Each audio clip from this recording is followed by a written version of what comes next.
Good evening, visitors. Welcome to the Australian War Memorial's Last Post ceremony. My name is Craig Burrell, and joining us today from the Royal Australian Air Force is Squadron Leader Ben Gray. 75 years ago today, on the 4th of September 1943, the Australian 9th Division made an amphibious landing east of Lae. The assault on Lae was part of a larger offensive against the Japanese occupying New Guinea, during which tens of thousands of Australians and American troops would recover great areas of land. 5 Australian divisions from both the Australian Imperial Force and the militia would be employed, along with a great part of the Royal Australian Air Force and most of the Royal Australian Navy. Lae had been an administrative centre for Australia's mandated territory of New Guinea and become a major Japanese base after its capture in March 1942. The Japanese garrison had been weakened through the supply of troops into the grinding campaign around War and Salamoa. After the landing of the 9th Division, Lae would be captured in a giant pincer movement, caught between Australian forces advancing along the coast from the east and the Australian 7th Division moving overland from Nansab. Operations were conducted over vast and remote areas.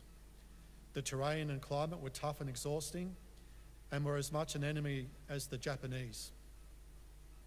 Large-scale airborne and amphibious landings were features of the offensive, as were daring small-scale commando-style raids and ceaseless jungle patrols. Supplies delivered to base areas by sea and airdrops were carried forward by overburdened New Guinean carriers. Between March 1943 and April 1944, some 1,200 Australians were killed and an estimated 35,000 Japanese died. That the Australian fatalities were so comparatively low is a testament to the Army's professionalism and mastery of jungle warfare, as well as to the strong material advantage the Allies enjoyed over the increasingly desperate Japanese. The dark days of 1942, when Australian units were deployed piecemeal to Papua New Guinea with minimal preparation and equipment, were over. Today, we commemorate the landing at Lae. We pay our respects to the men and women commemorated here on the Roll of Honour and to the survivors who returned home. We are honoured to acknowledge Mr. John King, President, ACT Returned and Services League of Australia, and Mr. Alex McGowan, President of the Naval Association ACT Section. We welcome the veterans who have served, those that are still serving, and the families that support them. We acknowledge the members of RSL and Services Clubs Association, RSL Victoria, and RSL Queensland, who are watching the broadcast of this ceremony across Australia. During the ceremony, wreaths will be laid at the base of the Pool of Reflection by visitors and students on behalf of the following schools. From New South Wales, Ellalong Public School, Ellalong, and Padstow North Public School, Padstow. Please stand and join in singing the National Anthem.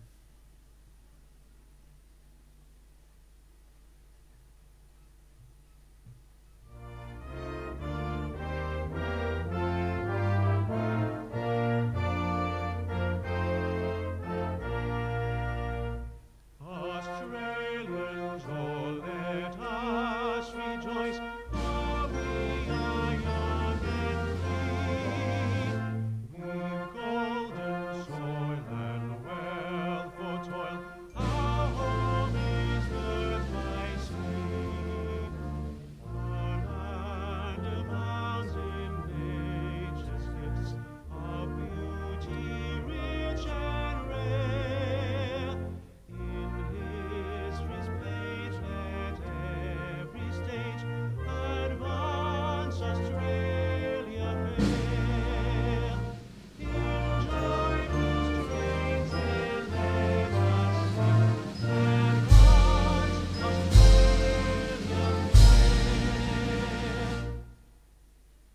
Children, please sit.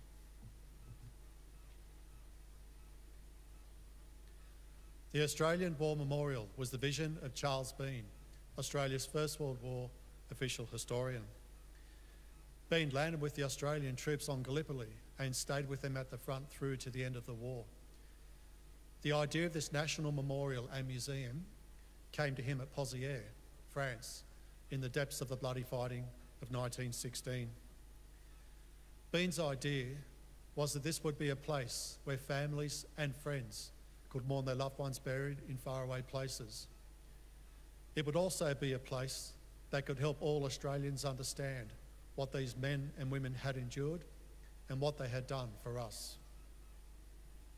Bean's vision, to which we remain true, is best expressed as inscribed in the entrance to the memorial's galleries. Here is their spirit, in the heart of the land they loved, and here we guard the record which they themselves made.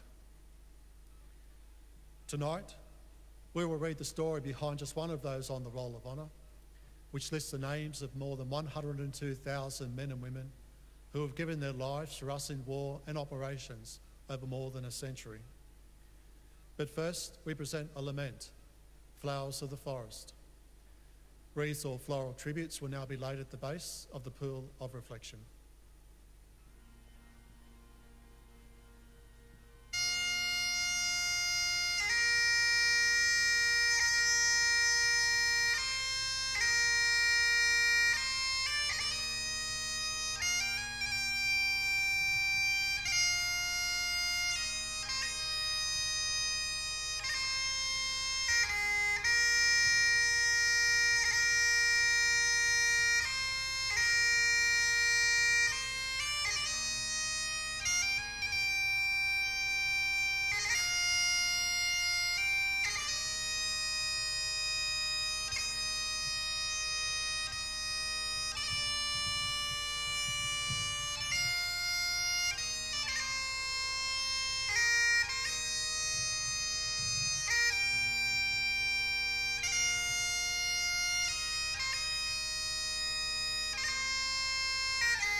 Today, we remember and pay tribute to Lieutenant Colonel Reginald Ernest Wall.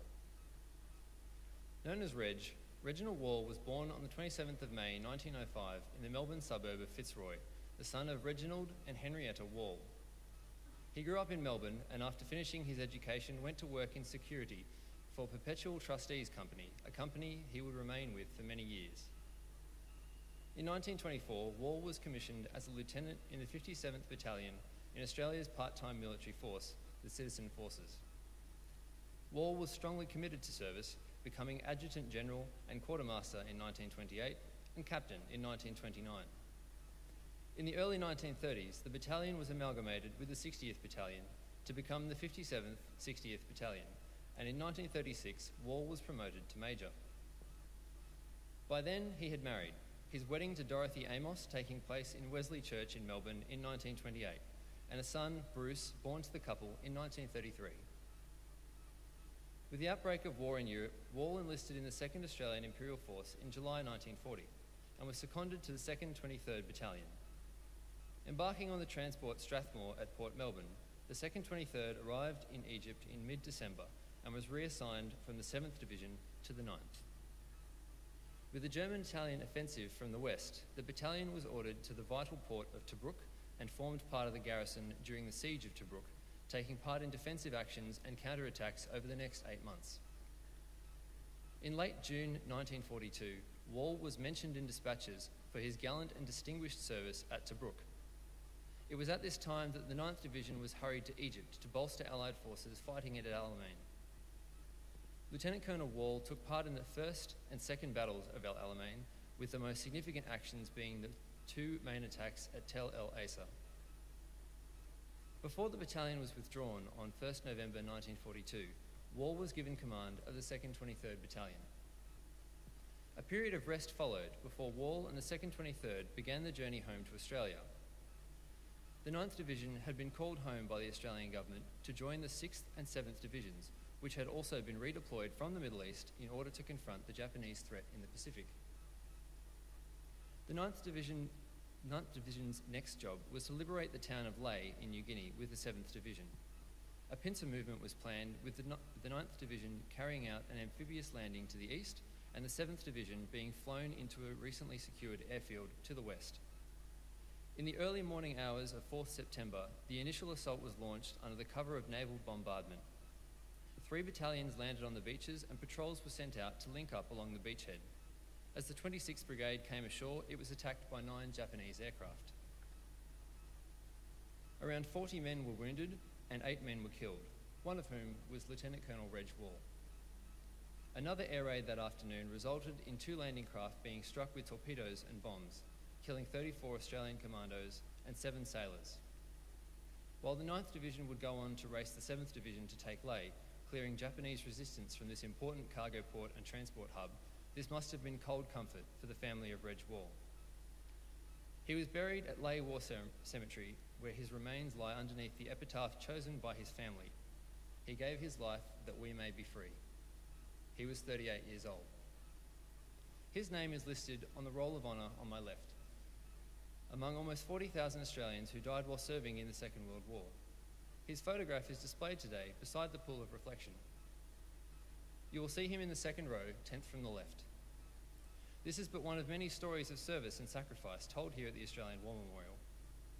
We now remember Lieutenant Colonel Reginald Ernest Wall, who gave his life for us, for our freedoms, and in the hope of a better world. Please stand for the ode and the sounding of the last post.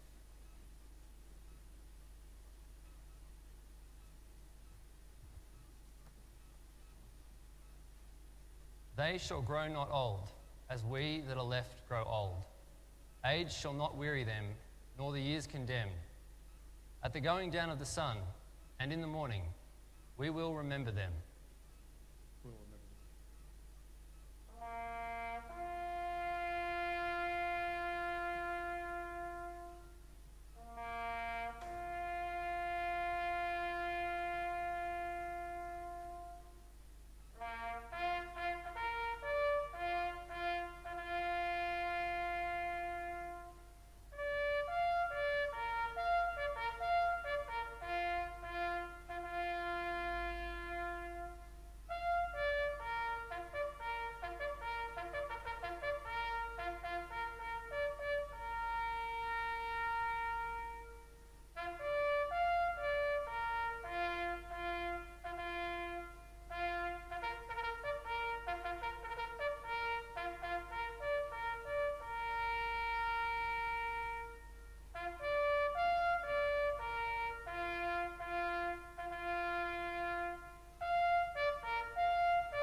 Lest we forget.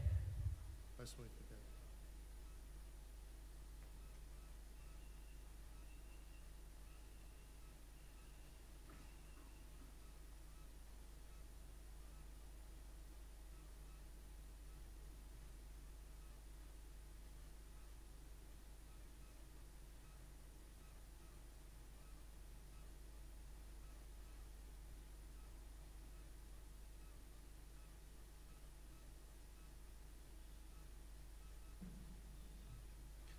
We leave you this evening with the words of the memorial's founder, Charles Bean.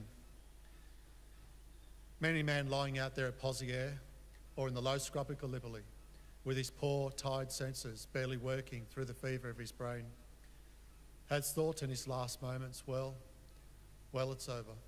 But in Australia, they will be proud of this. Ladies and gentlemen, that concludes the last post ceremony. Thank you for visiting the Australian War Memorial, and good evening.